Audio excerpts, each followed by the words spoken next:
মা মা বল। না মা আমাদের না স্কুল থেকে না একটা ইনভিটেশন এসেছে।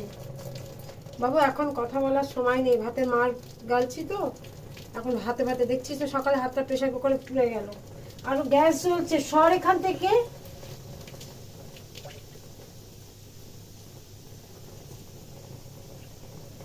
মা কি হয়েছে এখন? যা। মা আচ্ছা বল, তুই না বলে থামবি না, আমি বুঝতে পারছি। গ্যাসটাকে একটু কমিয়ে দে। বল বল বল, একটু দূরে থেকে বল, দূরে থেকে বল। গ্যাস জ্বলছে, ভাতে মার আছে তো, বল। বলছি মা আমাদের না একটা ইনভিটেশন এসেছে। আচ্ছা এখানে আমাদের দিদি এখানে আমাদের যেতে বলেছে স্কুলের সবাইকে। আমাদের সবাইকে না অযোধ্যা পাহাড়ে নিয়ে যাবে। অযোধ্যা পাহাড়ে নিয়ে যাবে? হ্যাঁ গো মা। আচ্ছা